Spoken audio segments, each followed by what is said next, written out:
Hi, this is Frank Klesitz with Viral Marketing. Welcome for our live Google Hangout with sales hiring, onboard, and training, and making sure you don't screw up your next sales hire, John Pyke. That's how I refer to him. And today we had I'm really excited about the event today because I've taken one of these assessments. They're about, John, how many pages is one of these 69 assessments? pages of 69 data. pages. So I've taken this 69-page assessment. I posted it here for all of you to see. If you click over here, if you're on the Hangout page, I believe it's on your left. So you click See More under the description on your left. You'll see a link to the PDF where you can actually pull this up on your screen. It's a PDF, and you can follow along, so you can see what John is showing here on the screen. So as well as, if you haven't taken it already, after the event, there's actually a link, and John has bought some free assessments. If you want to take the assessment for yourself or do it complimentary for someone on your team, you can go there and fill it in here after the event. So there's a link for that too in the description here on the lower left of the Hangout page, I believe. So John, why don't you tell us who you are, what you do, and what we're going to cover on the Hangout today. A pleasure to be here. Thank you, Frank. My name is John Pyke, and for more than 2 decades, I've really been spending the vast majority of my time looking at why is it that some people consistently perform at high levels where the vast majority do not. So really what we're going to answer today is we're going to answer how do you virtually eliminate, believe it or not, the costly, frustrating guesswork associated with hiring. So if you have 3 or 4 or 5 people that you're interviewing face-to-face, how do you know which one's the superstar? Because they're all basically saying similar things. Well, the great news is we have a time-tested, proven science. It's based on statistics. So it conservatively will quadruple your hiring accuracy. The next thing that we're also going to take a look at is, pulling back the curtain to reveal why is it that 20% of the salespeople at almost every sales force globally sell 80% of the sales revenue consistently. Because if we can figure that out, if we can try to get to the DNA of what makes a great salesperson, or that it factor, that's an absolute game changer for everyone. In this assessment, you can pretty much accurately predict that it factor. Is that right? Absolutely.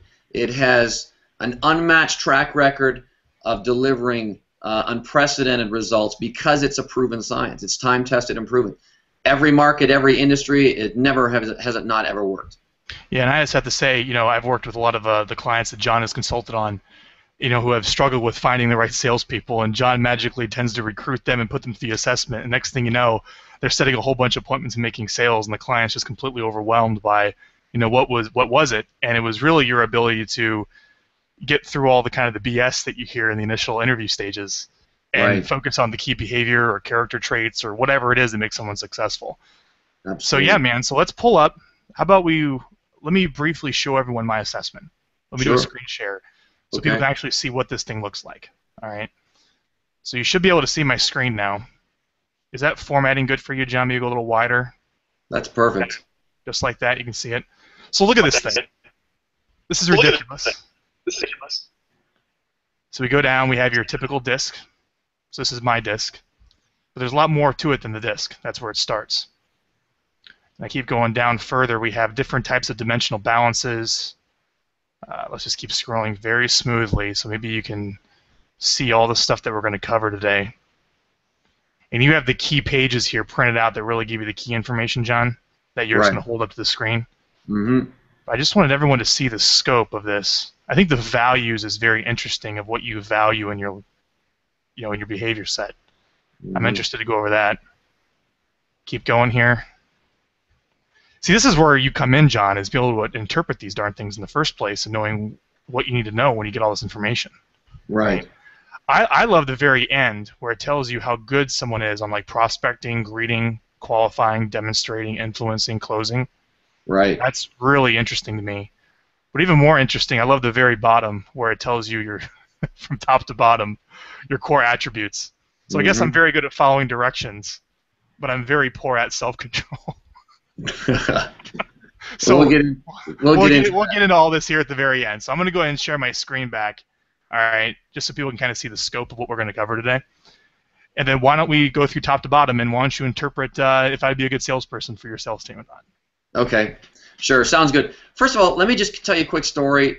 There's a significant amount of research. Pretty much everything I do is research-based. Because if it's research-based, I can have the highest level of confidence, and so can you, that it works. So we gave this same assessment to over 200,000 people in 23 countries to answer perhaps the single most important question. Why is it some people consistently perform at their peak? And it was only, incidentally, 9%, merely 9% of the 200,000. We gave it to every industry, every level, every role, from entry level all the way to CEO and everywhere in between. And we found out from 7 years of crunching all the data and all the interviews, there were two common characteristics of the top 9%. Number one, self-awareness or self-knowledge or self-insight. So here's a key concept. The more someone knows about who they are, what their strengths are, what it is that's important to them in terms of why they do what they do, their motivators and drivers, and most important of all, those things that they naturally or innately do well, where they're in the element or in the zone, the more the second characteristic, they can tap into the second characteristic, which is called authenticity. So in an ideal world, whenever you're looking to hire, who the person is naturally on the home front, what I call the real them, should be pretty much identical to what the job requires of them. In other words, they shouldn't have to alter or change significantly and try to be something that they're not. Does that make sense? So again, folks, all this is based on research, and that's why it has a proven track record of So, like, if you don't hire someone and you get sued because you follow this assessment, it stands up in court. Is that one of the ways to look at that with the statistical validation of how you use these assessments? Absolutely. The rigor and the testing, it's all EEOC compliant. We've never had a successful situation where someone has actually sued and been successful in winning in a court of law. So it's pretty much ironclad. Yeah. So that's good. That's definitely a good point. So if we take a look at the first, this is a profile. I said 69 pages in length. It's 3 profiles in one, actually. The first is what we call the DISC. It's a personality assessment or behavior traits. Show me that first printout, what the DISC looks like for someone who may not be familiar with it. What I'm showing you here is a summary of Frank's DISC profile, and you'll see in the top left-hand corner is what we call, it says the natural style. That's who Frank is at home in a social setting. That's his comfort zone. Now, his adaptive style, if you're taking notes, is what we call the work Frank. That's who he thinks he needs to be in order to be the most effective in the job. Now, sometimes who someone thinks they need to be on the job is actually doesn't help them. It actually hinders their performance. So let's take a look at Frank, for example. Those of you who are familiar with DISC, again, if you're just using the DISC profile, it's a very good instrument, but it's very one-dimensional. It's one of 3 key pieces. In fact, it's probably the least important of the 3. It's the one that you can observe a person's style. Take a look at the D, which stands for dominance or decisiveness. Frank is pretty much a pure D. He's 99 out of 100. So, and then if we look at his I score, it's an 81. So the I stands for interactive. It's how much he loves to connect and relate to others. He's definitely more on the extroverted side than the introverted side. This is a classic profile of someone who's an entrepreneur, a business owner, someone who is a very good salesperson. If you want to contrast that, most of the time people have 2 that are above the 50-point mark and 2 that are below. So Frank is dominant in the D and the I. He's understated in the S and the C. So the guy that created this instrument, Marston, said that everyone demonstrates all characteristics of all 4 dimensions. It's just that where you are the highest is where you feel more comfortable. Go over S and C real quick again, John, just in case. Sure. The S and the C. The S stands for stabilizing. That has to do with a person's pace. The higher an S someone is, the more they like things that are predictable, steady, routine. They do not like a whole lot of change. The upside is they tend to be some of the most conscientious, loyal, and steady performers. The C stands for caution or control. Those are people that tend to be very thorough, precise, detail-oriented, very analytical. They're more of a perfectionist. The thing that they fear the most is making a mistake. Those are typically, the S and the C are typically someone like an engineer, someone that deals more with numbers, someone in administration, someone in operations would be kind of the way to classify that. Mm-hmm. So Frank, we talked about the concept of authenticity and how important it is for who you are at home and who you are on the job to pretty much be the same. You can see that you make very little modifications or changes on the job, and the ones that you do make, I would say, are the right ones. So say, for example, on your D, you're a 99, you're a pure D. On the job, you drop your dominance to a 77. See that? Doesn't seem like much, but I guess I buried it down a little bit, huh?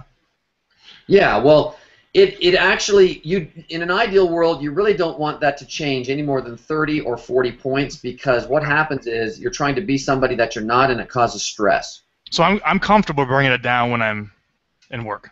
You're definitely comfortable bringing it down. 25 to 30%, I'm going to be way uncomfortable when I got to adapt. Right. So the key with the 77 is that a 99D is too much power, too much force, too much determination, too much, results orientation. It's going to blow most people over. So by bringing it down to 77, it's a little bit more flexible and versatile, right? You're meeting more. You're on the lower side of things versus being extreme. As it relates to your I, you still express yourself, and rightly so, as the owner of your organization. You've got to be casting the vision and communicating the message to all your people, so that's definitely appropriate. Hey, and then, John, what's more of a leadership trait, D or I? Well, they're actually both very important. The D, what you find is most senior leaders, or the leaders that progress to the higher ranks of the organizations, are mostly high Ds, and they also have a pretty good, healthy amount of the I score, because their ability to get things done with and through other people is in large measure dependent on their ability to communicate.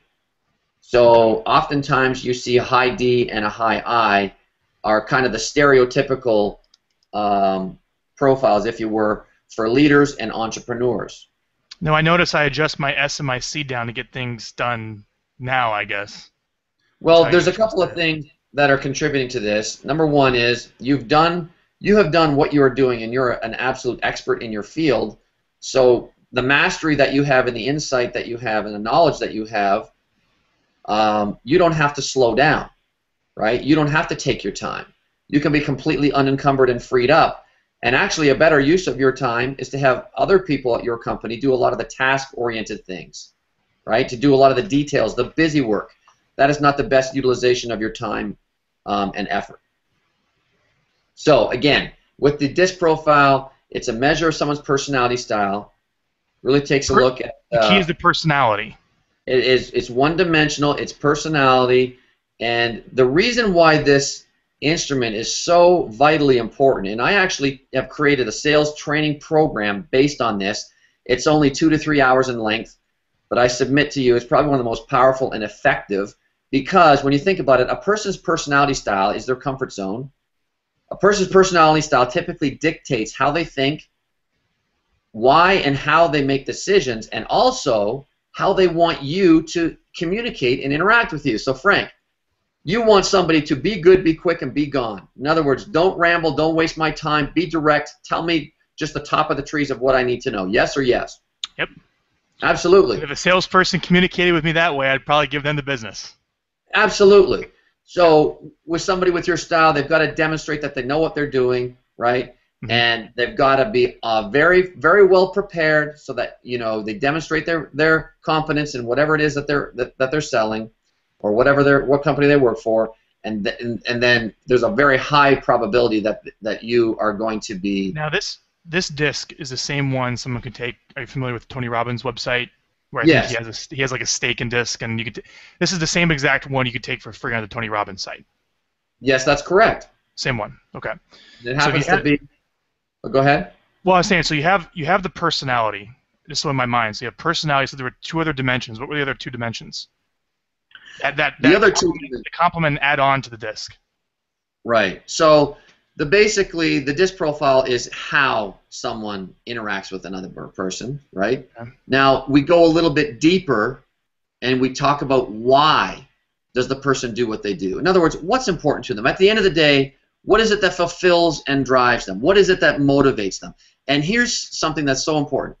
The vast majority of people today are disenfranchised and disengaged from their job. The statistics are worse than they've ever been. You'd think that they'd be improving, but more than 74%, according to Gallup, of people loathe their job. They don't enjoy it. They only put in what's required, the bare minimum. So if we take a look at the second profile covers 7 key motivators or drivers. It really tells us the why. Why is it someone works? What is it that they look to get out of it? So if we're looking at your assessment, Frank, I'm going to hold your results up, okay? And let's read the bottom there in case anyone can't see that. Okay. So here we go. Got it. I'm going to take your top 3, which are there in the middle. Okay. The first one is what we call economic drive. What you're concerned about and why you do what you do more so than anything else is because of financial stability and financial security. Yes or yes? I 100% agree. If you took my value system and you ranked number 1, financial independence was my number 1 goal in my 20s. Okay. Now, interestingly, this is much more than just money, making money. What this has to do with is things like taking care of aging parents, providing, going on, it's an enjoyment of a certain way of life, okay? The enjoyment of fine things, being able to go on vacations, etc. Now, this is a classic stereotypical profile of an entrepreneur or a senior leader. Typically, their 3 highest are they have a high economic drive, and an economic drive, you are a builder, are you not? Yeah. So you're somebody that wants to leave a legacy. The way that you're driven is you want to take a look 5 years from now about having taken your company from 10x to maybe 100x. Okay? That's who you are as a leader. Now, what we know statistically is that the best salespeople, the single most important motivator for the best salespeople, the number 1 thing they have in common is a high economic drive. In fact, I've actually quantified this. The top 10% of salespeople have an average score of 86 on the economic motivation. Interesting. Yeah, absolutely. So somebody who has a high economic drive on a Friday, right, they're not going to be as inclined to bump off at noon or go to the boat or what have you. So would you say that's the number 1? What would you call these again? These traits? They're motivators. Motivators. So you say the number 1 motivator for a top salesperson should be like a 80 or higher on economic? That's your top 10% of the sales force. Correct. Okay. Great. Yep. The second most important for sales and also for leadership is what we call political. It's the red bar. Now, the red bar has nothing to do with politics, even though it says political. What that is, it measures the intensity or the strength of someone's achievement drive. So if you are high in the political dimension, you are an individual that has something to prove. You have an extra gear. In fact, you will assert yourself to be a leader. You like to be, in front and center, to be visible, and you will assert yourself to be the best that you possibly can, not just for your own self-satisfaction, but also to be known in the industry as one of the best at what you do. Would you say that's an accurate description of you? I would say so. But my freedom and my autonomy is much higher and much more of the value of why I do what I do. At least right. For my own personal selfish reasons. Sure. Yeah. And that is another classic trait of an entrepreneur, of a business owner, somebody who likes to have autonomy, freedom, and the ability to make decisions. Right? Now, those gray lines, what do the gray lines mean through the middle of the bars? That's the average score of everyone that's ever completed the profile. Okay, so this takes you. Would that be skewed upward, do you think? If it's completed the profile, do you think how represented that is of like America? That's an interesting question. Yeah, that is an interesting question. We can get to some pretty in-depth discussions on that. But the main value of this, it tells you, for example, that your autonomy is almost 3 standard deviations above the average. Right? Yeah. So if you had somebody, and now that's why you're a business owner, that micromanaged you, that told you what to do, when to do, and how, you would leave the company very shortly, wouldn't you? Absolutely. You couldn't work in that environment. Okay.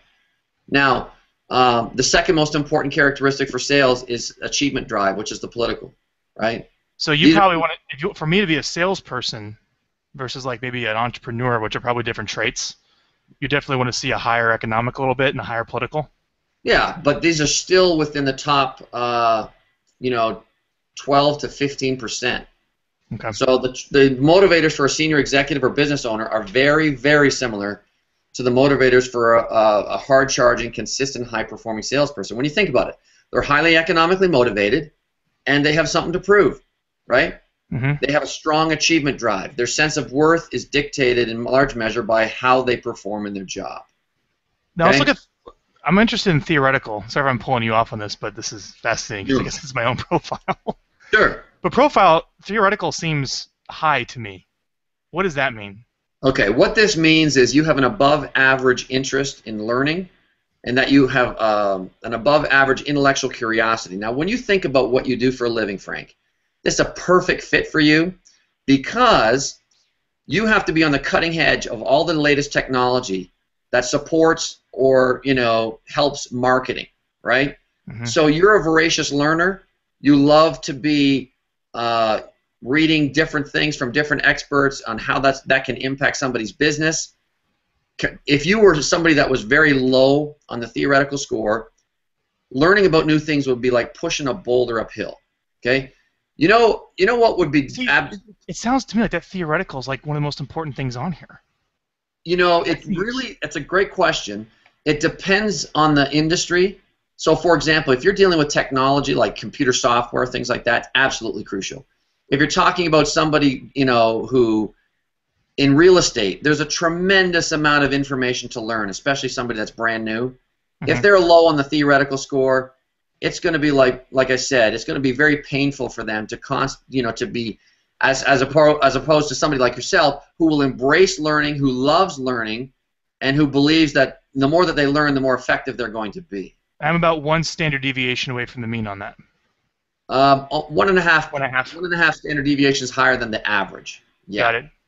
So basically, that little, going back to statistics, that little gray bar is the top of the bell curve. Is that what we're?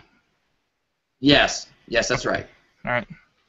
Okay, so we've taken a look at the DISC profile, how people communicate, their personality style. This one, the values, what's important to them, right? Why do they do what they do? Now, most administrative people are not very high on the economic drive, right?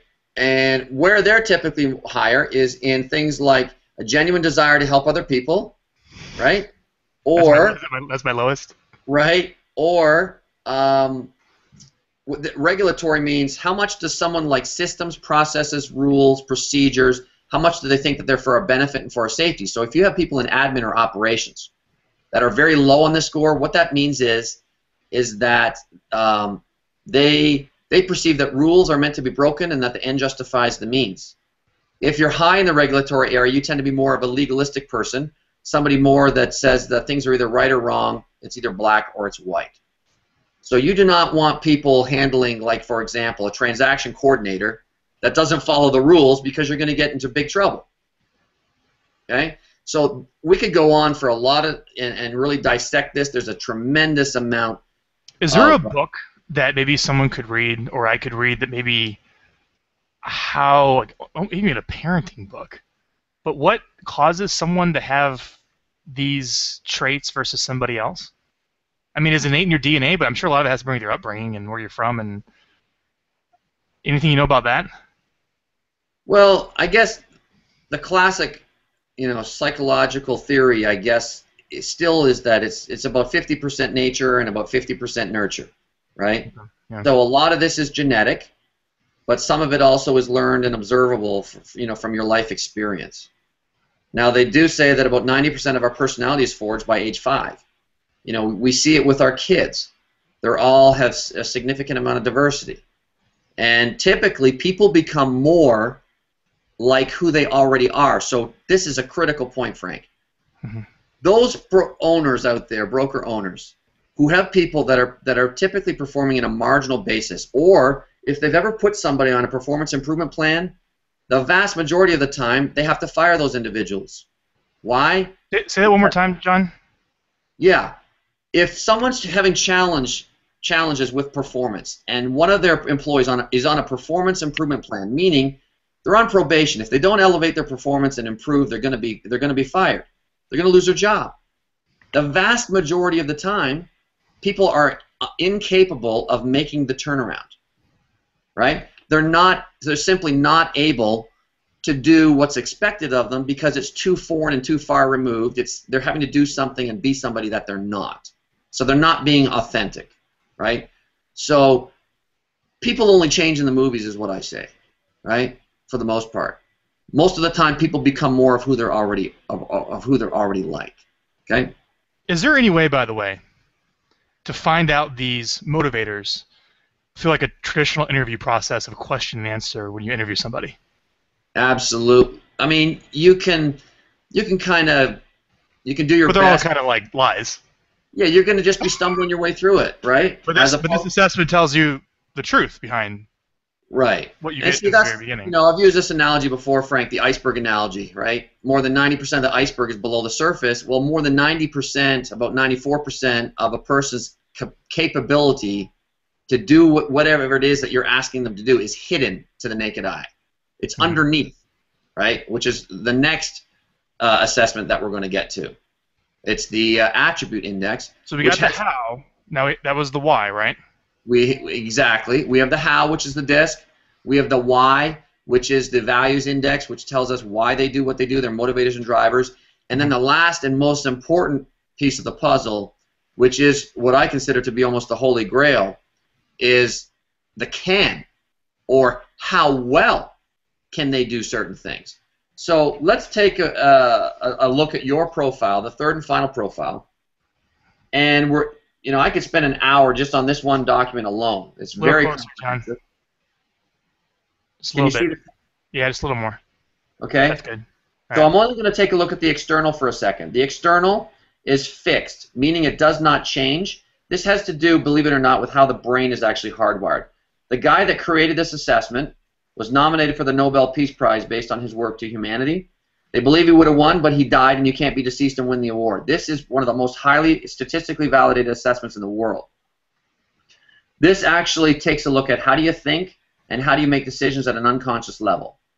But for the purpose of this profile only, a 6 right here is actually equal to an 80% or a B score, not a C or a D like our traditional educational system has taught us. So for the purpose of this assessment only, a 6 is equal to an 80%. So to put this in perspective, less than 10% of the people, the millions of people in the world that have completed this profile, are 7.9 or higher in all three dimensions of people, results or getting things done, and systems judgment, which is problem solving or planning. Say that one more time. So empathy is how good they are adjusting to others? Empathy is how well they can naturally connect, relate, and develop trust and rapport with people. Okay. Practical thinking has to do with how well you are able to get things accomplished and achieve results. And systems judgment has to do with planning and problem solving. Okay? So again, what I want to highlight is if you're normally I only recommend people that are in the top 10%. The more you compromise on these areas, the more you're going to have a compromise in performance. John, I'm curious. How low have you seen the score? So I'm sure everyone wants to score high on these types of things, but like, have you seen 1s and 2s and 3s? Well, actually, it's a good question. There's an override in the program. We won't let any score show any lower than a 4. So if someone has a 4, then there's a good chance that it's actually lower than 4, but to preserve their sense of worth and well-being, okay. Got it. We don't let it go lower than a 4. But let me give you a quick example. Normally, what I've done with the Fortune 500 is I said, look, you give me one of your salespeople. I want one of your best and one of your worst, right? Have them take the assessment.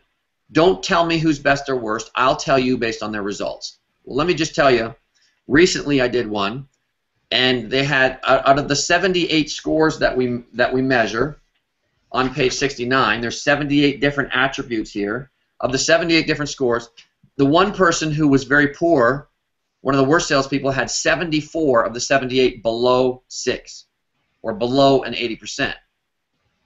One of the top salespeople in the company only had 4 of those scores below 6.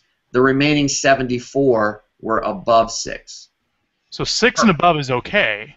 6 and above is okay, But But if do it's you above want? 7.9 or higher, you got a rock star. Yes, Okay. absolutely. So, say for example, Caroline Keene on the interview that we have with Mark Z, who's an inside sales associate. Setting a All of her, ridiculous number of appointments for the guy.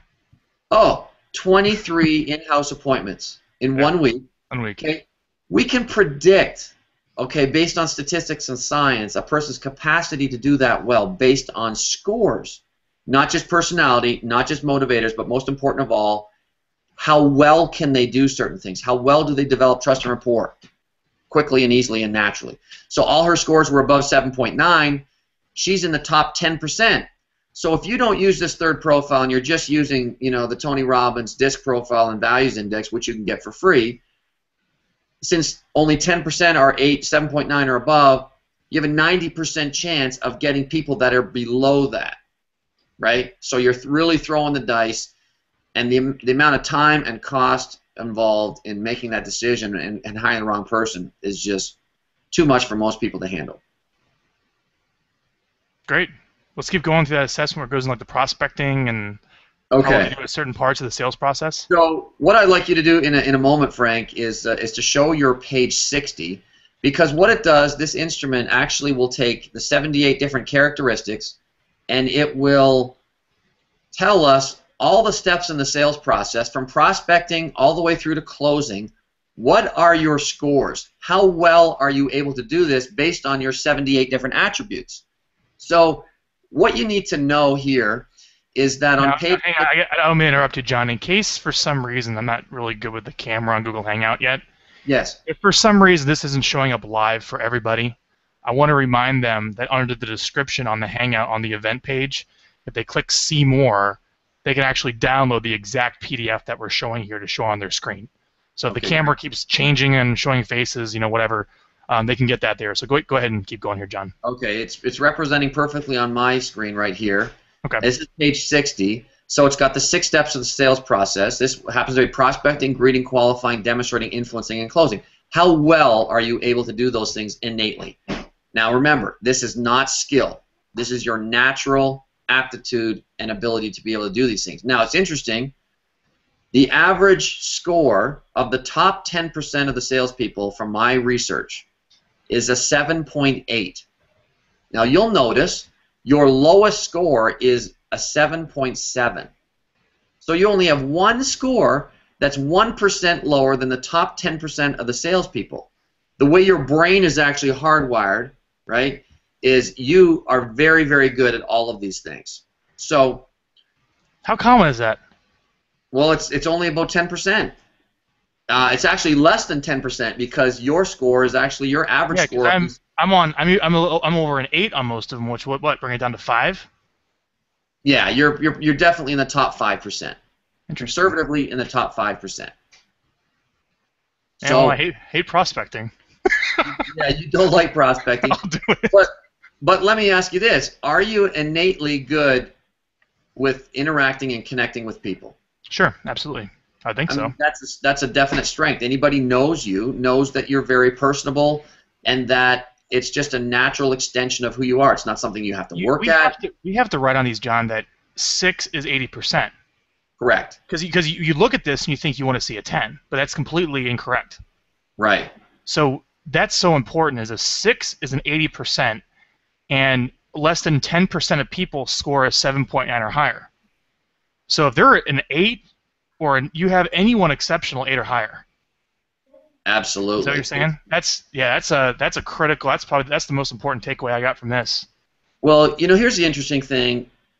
A lot of times, old school thinking or principles are not correct. Here's one that's flawed in my view: hire slow and fire fast.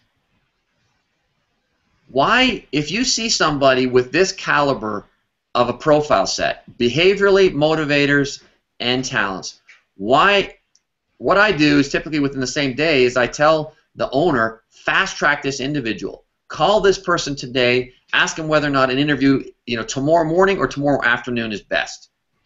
Right? You want to get that person in quickly because they are so rare. You don't want them to be on the market a day longer. You want to meet with them, sit down with them. This gives you the optics and allows you to predict with significant accuracy whether or not they are going to be a good performer for you or not. So basically, you'd say on mine, I mean, you'd hire me as a salesperson, I would think. Yes. And the gray area would be, you know, between 6 and 8, maybe. Right. Right. Anything below 6, you'd say a no to. Well, here's the thing. The more you compromise on the scores, the more you're typically going to compromise someone's performance. So let me give you an example. Say, for example, the D and the I were really strong in the 50s and 60s, right, which is an A profile for sales. Show the disc assessment when you refer to that so we can see it. Yeah. So high D and high I, like on mine right there. You know, if a person is a 65 D or a 55 to 60 I, that's an A profile for sales, right? Would you rather have a higher D or a higher I? Typically, based on the research, the D is typically about 10% higher. The average of the top 10% salespeople, their D is a little bit more D. But their I is high, though. They don't have a high D and a low I. Correct. Absolutely. Right now, that's not to say that someone that's more introverted, right, can't be effective as a salesperson. It's just the exception versus the norm. Certainly, there's going to be cases, right, where introverted people are very successful. However, for the most part, the D is the most important. The average of the top 10%, again, is about 10% higher than the I. When you think about it, how much get up and go, how much urgency, how determined, right? How much persistence you have, those are all crucial to sales, right? So the D and the I are healthy.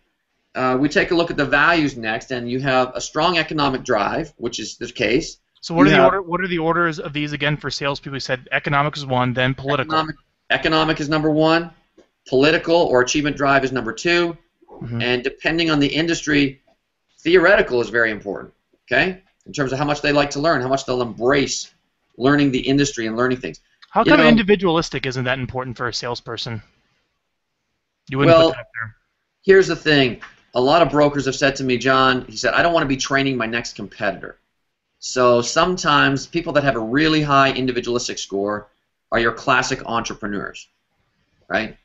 So the higher the individualistic score, the more there's probably a risk of them being a business owner themselves down the road.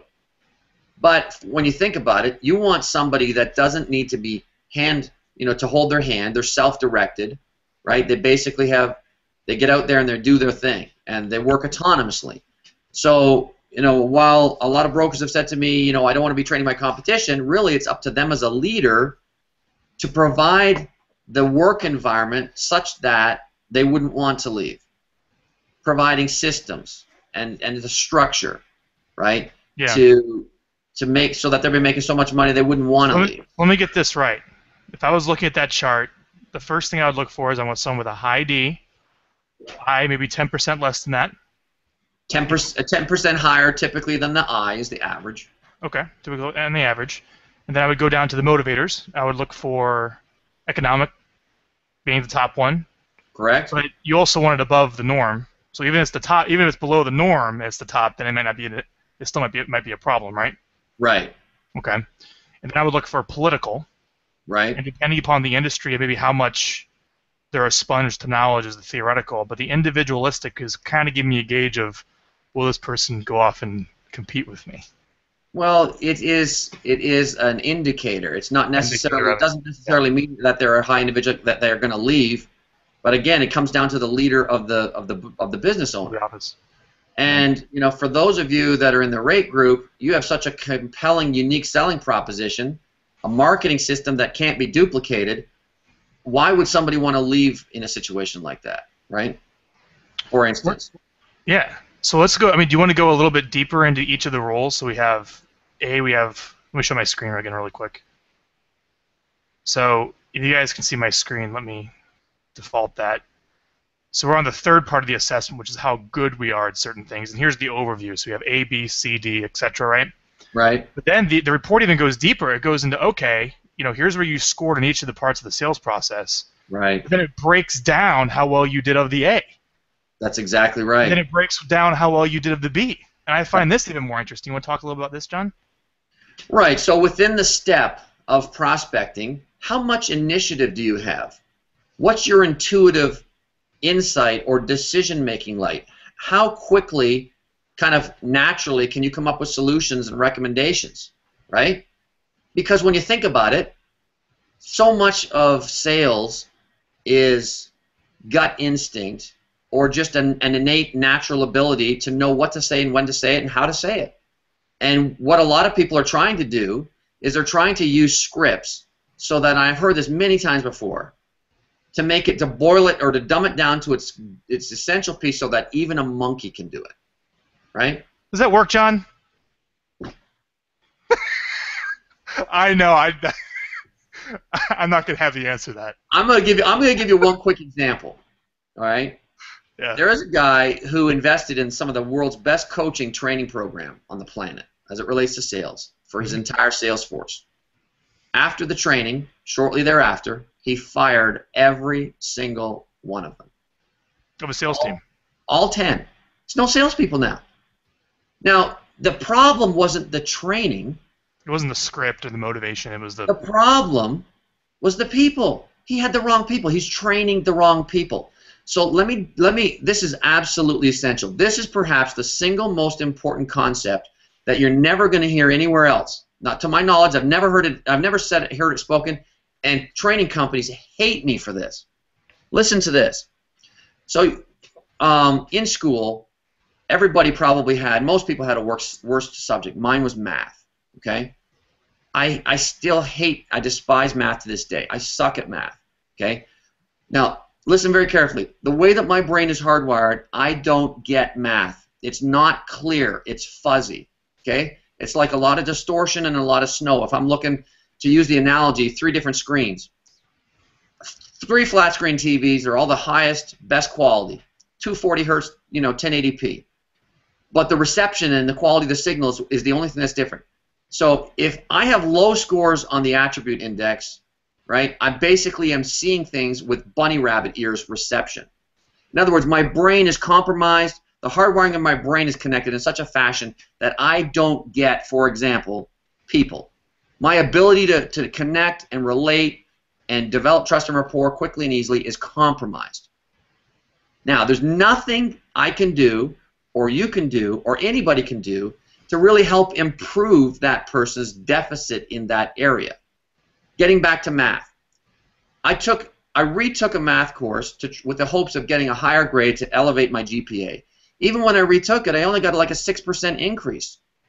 Okay, so it's something that I struggle with. So why would I spend a whole lot of time trying to train and coach and mentor if this is a deficiency, something that is in the hardwiring of the brain?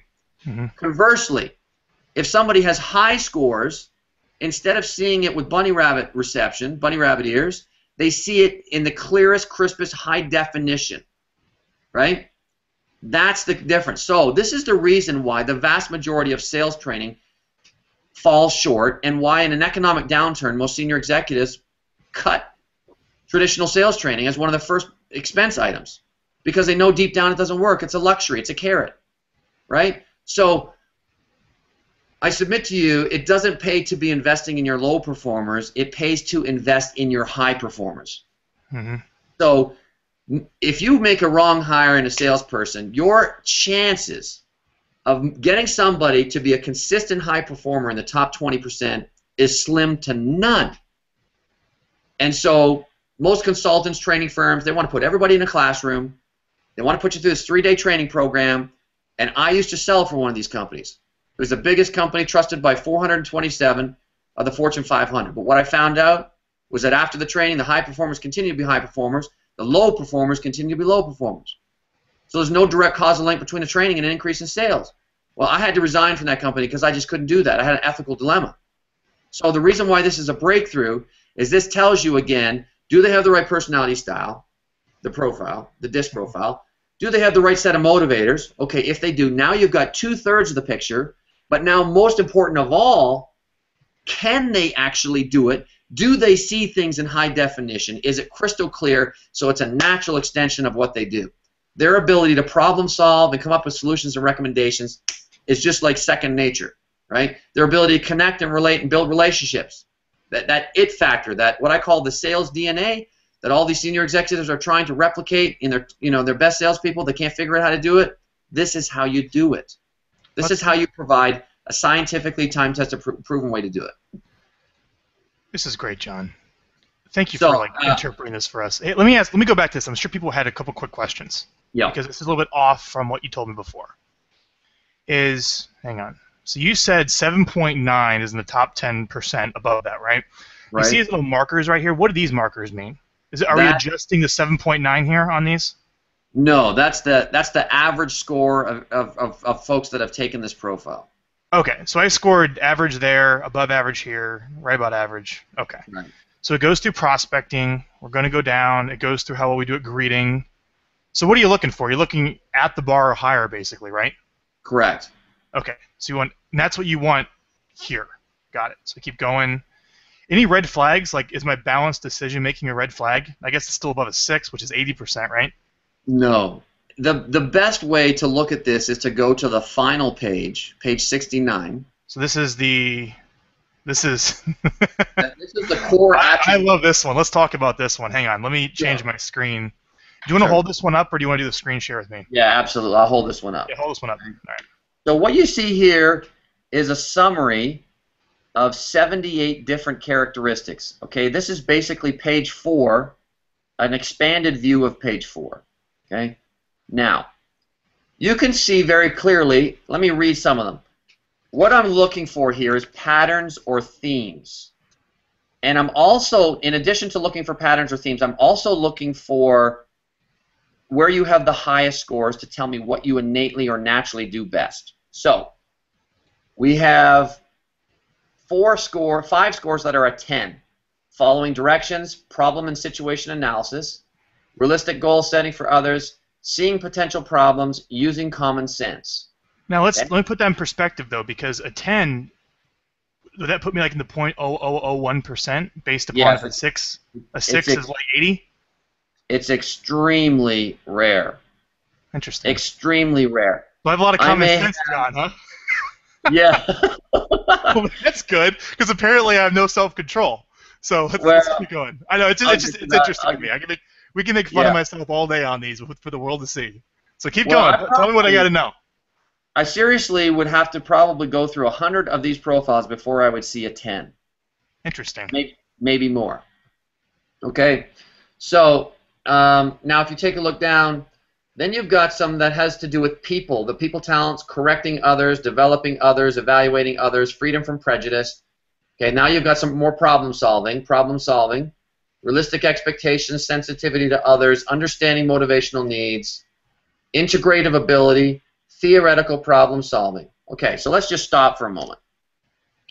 It's very clear based on your scores and based on the clustering of attributes together.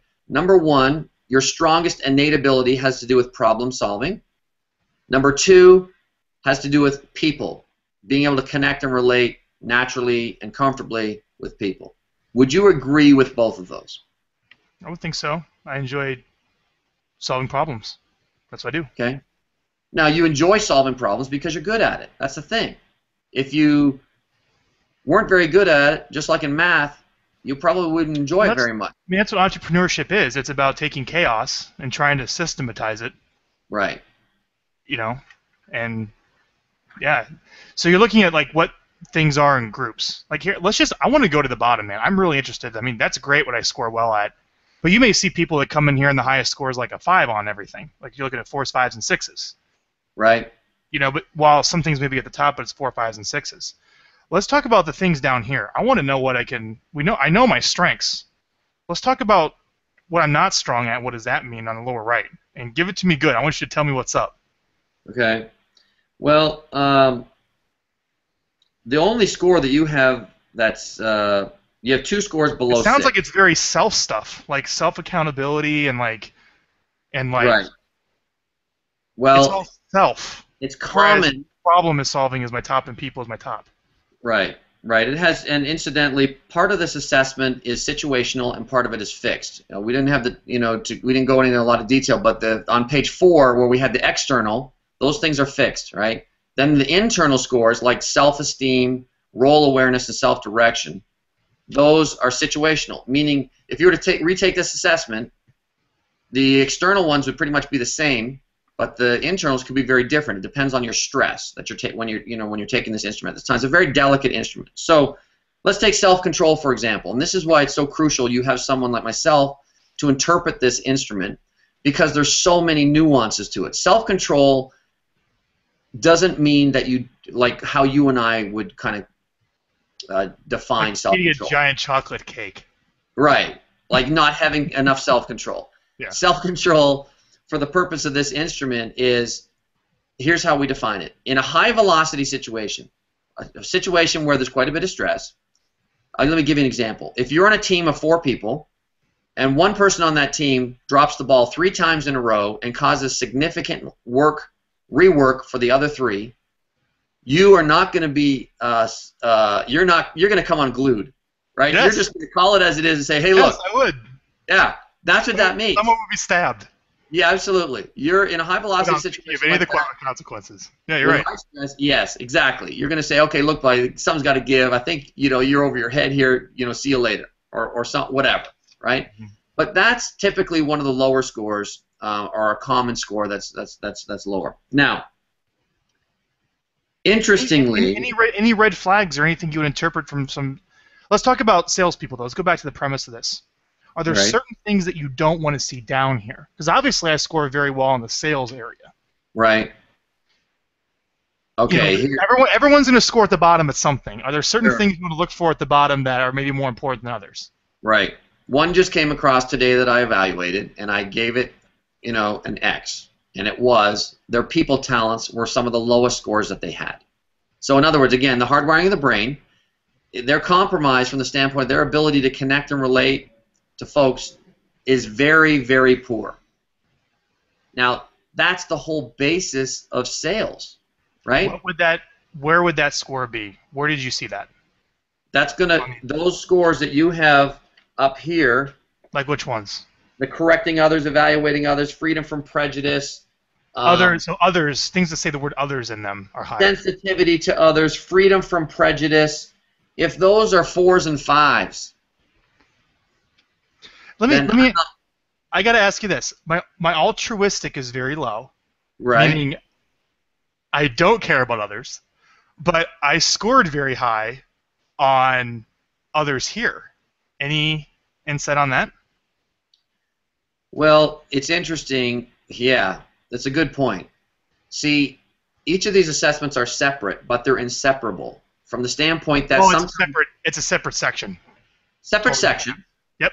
But listen, sometimes scores from the different 3 profiles have an amplification effect, right? Mm-hmm.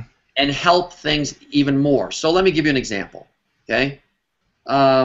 Say, for example, someone has a high D score, like you have, which we talked about on the DISC profile, which is right here. Your D score is really high, okay? But when we get to the talents, which is even more important, over here on the right-hand side, it talks about things like persistence, initiative, personal commitment.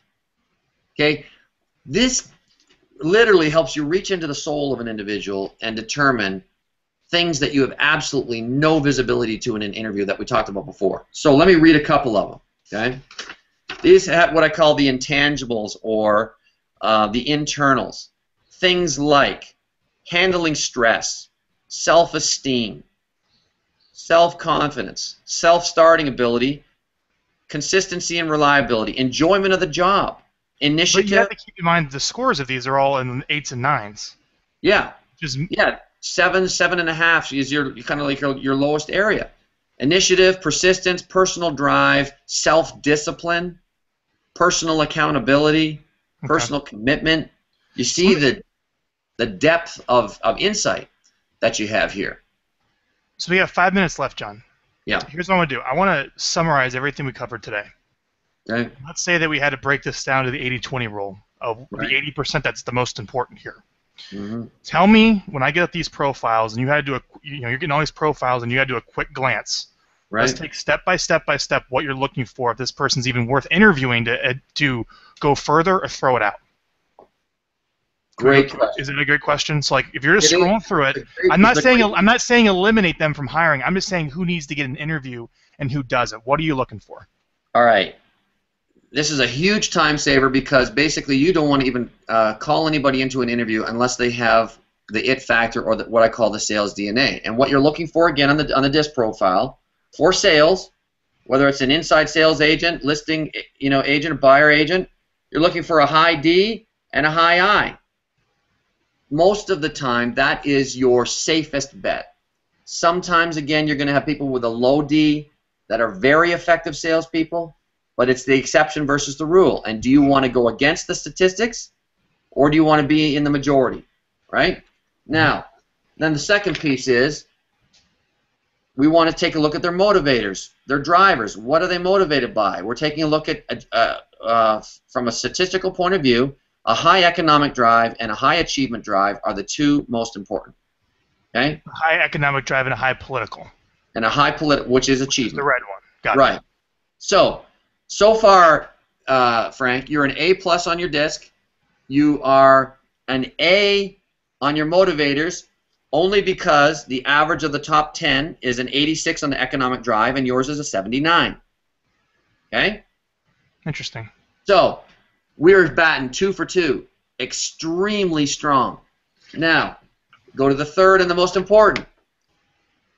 Your scores in the external dimension for this profile, your lowest score, they're all 8.8s. And right? the 80% is so 6 or higher is okay. 6 Anything or than higher, you got a rock star. Is a B score. The higher the score, the better. Okay. So this is also an A+. On page 60, you remember that your average score is about an 8.4 or 5. The average of the top 10% is a 7.8. In terms of the steps of the sale, prospecting, to closing and everywhere in between. And then when we take a look at your attribute index, your listing of 78 characteristics, then this is an expanded view of page 4. We see things like your problem solving is off the chart. Your ability to come up with... But problem solving for salespeople, is that important? That's more of a business builder, isn't it? Problem solving, man. The ability to be, to think on your feet quickly, to overcome an objection, to say the right thing at the right time. So you're looking for problem solving, and others should be in the top category in the upper left there. Talents. Hopefully all above 6s. Yes. Okay. Now, let me tell you something. If you have both your disc score and your value score are strong A's, which they are, but your talent score there were 6s, I'd be a little bit reluctant, maybe because your disc and your values are so strong. I would recommend you for an interview, but I would provide the interviewer with some notes to say, here are some of the questions you need to ask, and find out whether or not this person. If you saw mine, like what would be the red flags about hiring Frank as your sales guy? Which, by the way, just so you know, I would hate a full-time sales position. Right. Like, I would not like it. So, anything there that you would say, okay, Frank's really good at these things, but maybe like putting him like as a dedicated prospector may not be the best decision. Anything on there that would stand out for that? That's all right. I'm putting you on the spot. That's okay, no problem. There's a lot of scores here that I would take a look at, such as handling rejection. Where are you with that? You know what, by the way, for anyone who's watching, we got some viewers, there's a questions app on here. And if you want to actually, I'm not sure how you do on your end, but if you type maybe a comment on here, or if you click the Q&A thing, you ask John a question, we can maybe get a question or two in for anyone who's watching. It'll pop up here on my screen. Handling rejection is a 9.0. So if you're going to be in a role that's a heavy prospecting like an ISA, and your rejection level is like a 5, yeah, that's not happening. Okay. So see, there are so many. Perhaps a salesperson, a sales position is probably the single most difficult position to hire to, because there are so many things that go into it. There's so many complexities. There's a person's personality style. Is that a good fit? Mm-hmm. Are there motivators and drivers? Also a good fit. And then most important of all, do they have the innate talents? So let me give you a quick example. Well, actually, John, we actually unfortunately got to cut the interview here. We have about 1 minute left. All right. I want you to tell people how they can get a hold of you and how you can help them. Okay, sounds good. How you can get a hold of me, let me just repeat my cell phone. It's 336-210-0327. That's 336-210-0327. Or you can contact me via email at John John, the letter A, and then Pyke, my last name, Pyke, at gmail.com. And you'll go out and recruit people. You'll assess them, and you'll recommend which people they should hire for their salespeople based by going through this whole process. Basically, what I do in a nutshell is once a person has decided who they want to hire, I help them write the ad, tell them where to place the ad. Everyone that is interested completes the online profile. I evaluate them and say either fast track them for an interview or pass. You only sit down and talk to and interview the ones that have the it factor and the DNA for sales, or whether it's a transaction coordinator or an operations person, it's the same thing. The concepts are the same. So that's it. Wonderful. Well, John, I really appreciate you having me on today and interpreting my assessment. And I think it'd be great maybe every month we could do something like this where we interpret someone else's assessment, maybe bring them here, and depending upon the assessment, or maybe we keep them blind where you don't know who it is. But I just think it's so cool coming to these and to watch you interpret these so you understand how to act on the information. I think it's very valuable. I want to thank you very much for sharing that knowledge with us today. My pleasure. Thanks, Frank. Always a pleasure. Thanks, everybody.